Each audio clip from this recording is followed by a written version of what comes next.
Hello, welcome to week 2.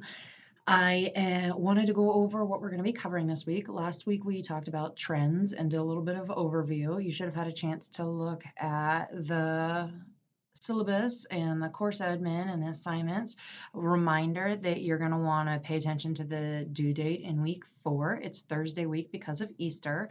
And in week 10, you have to interview somebody in human resources that is a director level or higher. If you have a very small organization where you might just have one person that does everything and their title doesn't necessarily say director, they basically need to do more than one function of human resources and be creating strategy.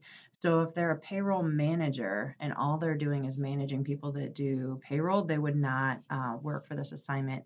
If there's someone that does strategy for only payroll and they're the only person you can contact, then send me an email and we can discuss that person.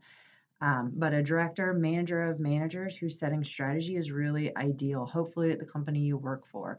Email me if you have questions, but you're going to want to start looking for that person now because not knowing someone is not an excuse for this assignment. You guys have time to find those people, especially with the week break. You have a couple of weeks to find them.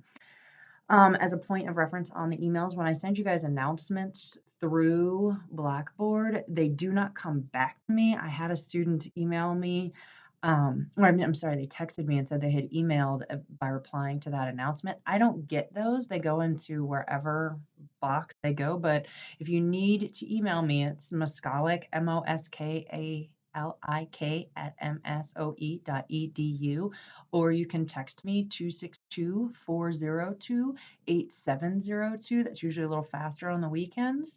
And you guys will have noticed that I gave some feedback on discussions, but I don't normally talk in the discussions unless I'm correcting something. Studies have shown that when the professor's involved, students stop having discussions. They just start agreeing with the professor. So I'd rather just see what you guys are talking about. But if somebody says something that's wrong or has a weird slant to it and I want to point out the bias, then I'll jump in there. But for the most part, I am not going to get in your discussion posts on a regular basis. Okay, that's enough for a review.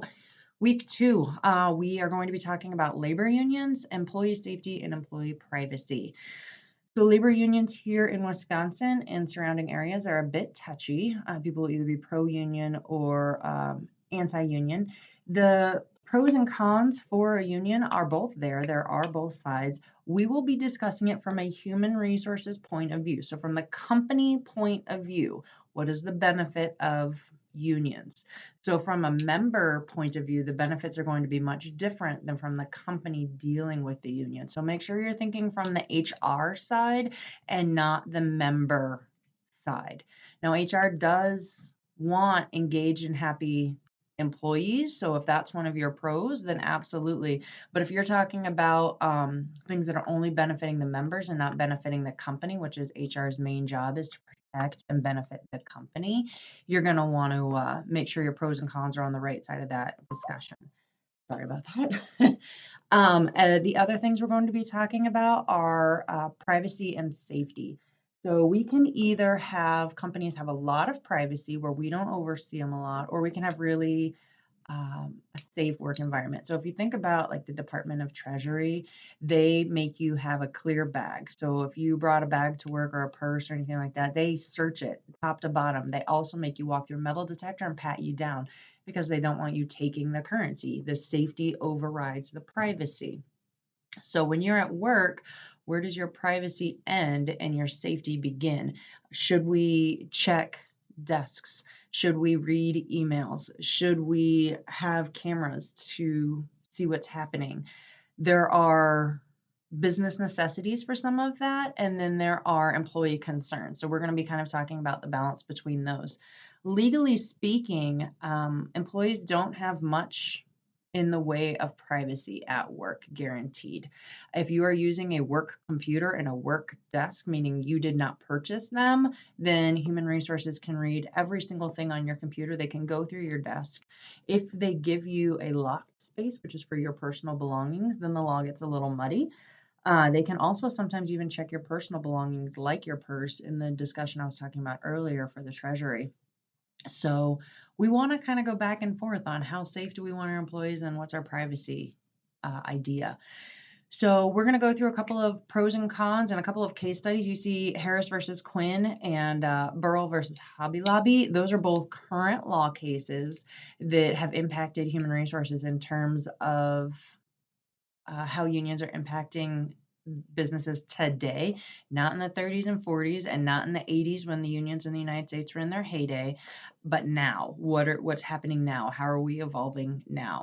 So you'll notice that and you'll go through some of that. What I also want you to do as we scroll down here is week 3, you have your law assignment due.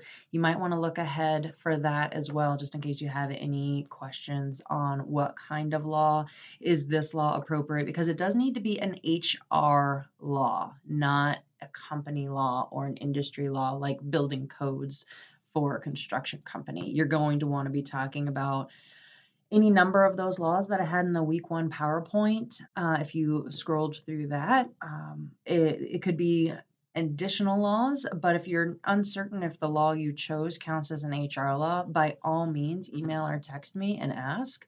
And you're going to want to go from the national level and the state level, and then how does your company do that? And all of those details can be found over here in the weekly sequence assignments tab, where you can get more details on the law assignment and its 4 components. All right, so this week we have 2 discussions on safety and privacy. Employee safety has to be balanced with employee privacy, which I was just talking about. So do some research. I have a couple of posts in the weekly sequence that you're more than welcome to use as your references. And then what do you think? Where should the line be? You can use your company as an example to support or to support your claim. And then the other one is the organized labor discussion.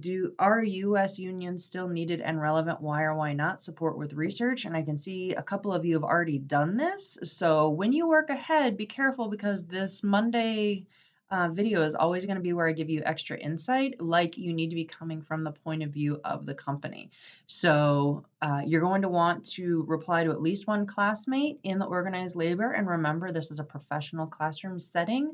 We need to keep this discussion professional, even if we get a bit heated. If we can't have the discussion, even with emotions high, which some of you may have strong emotions about labor for or against, we need to keep it professional and factual. No opinions or name calling, or you will have your grade penalized and possibly even have a student conduct violation. If you have any questions, reach out, muskolic@msoe.edu or 262-402-8702.